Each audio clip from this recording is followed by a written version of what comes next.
Bonjour à tous, un petit tuto ultra rapide pour juste vous expliquer l'utilisation du demi-lune, comment le tenir et comment ne pas se blesser. Alors on va prendre un demi-lune assez petit, classique, avec une poignée ronde.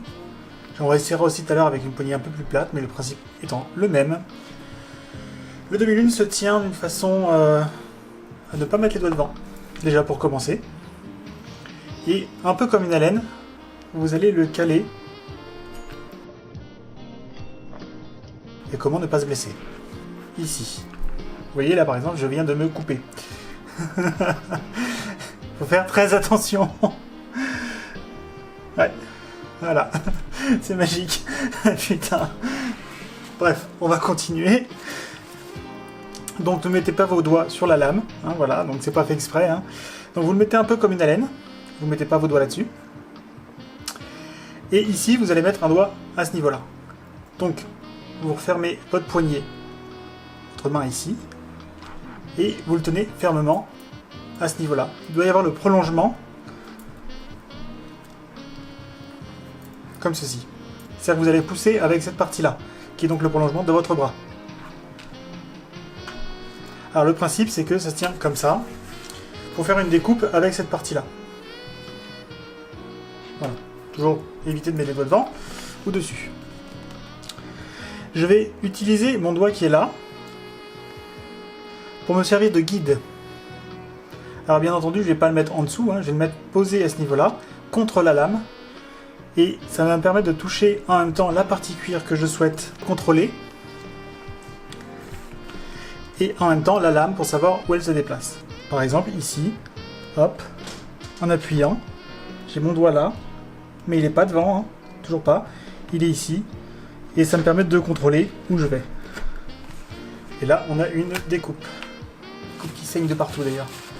Du coup, ça on va dire que c'est le classique pour faire des arrondis. Puisqu'en fait, au niveau de la lame, vous avez les différentes parties qui vont vous servir à faire les arrondis, les grands plats, et tout simplement d'autres petites parties qu'on va voir juste après. Donc pour faire un grand plat, on s'embête pas, on n'a même pas besoin de mettre son doigt ici. On le prend ici, on met carrément deux doigts.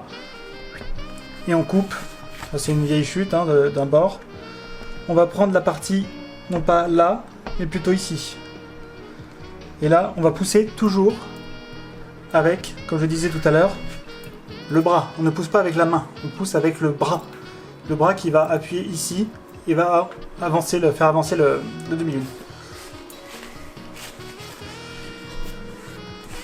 Ensuite, on a une autre position que j'aime particulièrement bien. C'est la lame, elle est particulièrement adaptée dans ce modèle-ci. C'est de la mettre ici. Et là, on va venir la prendre comme ça, mettre nos doigts ici, mais c'est surtout avec cette partie-là et cette partie-là qu'on va serrer. Excusez-moi. Et en fait, cette partie-là, pareil, je vais mettre mon doigt à ce niveau-là. Ça va être pratique pour faire de toutes petites découpes extrêmement fines. C'est-à-dire que je m'explique, pour faire des toutes petites découpes tout simplement. Voilà, vous voyez, vous avez vraiment énormément de maîtrise en le mettant là, comme ça. Et du coup, vous poussez avec avec cette partie-là à ce moment-là.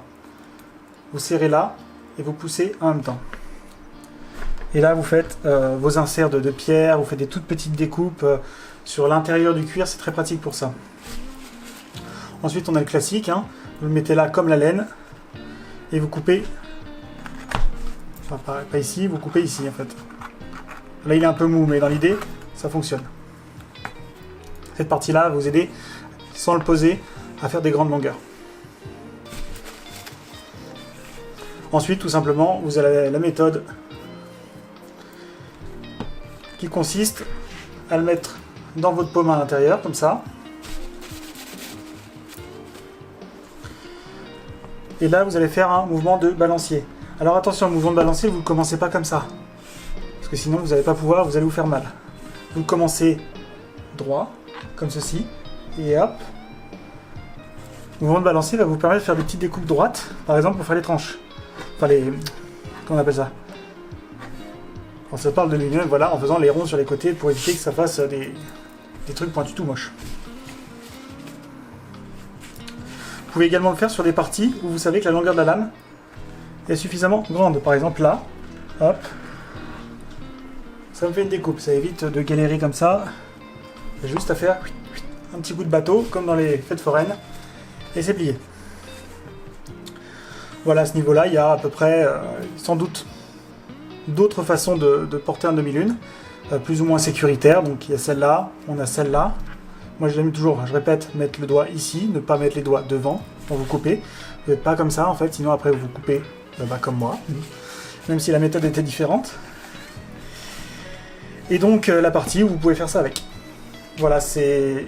Voilà, parce qu'après je pourrais vous expliquer comment on part, mais perso je préfère utiliser un outil de parage qui est moins rond déjà, et qui me permet d'avoir quelque chose où j'ai pas besoin de la tenir dans tous les sens comme ça. Et surtout, là et là c'est coupant, et quand on enlève ces deux parties là, ça nous fait un outil de parage assez sympa. Donc voilà, pour l'utilisation.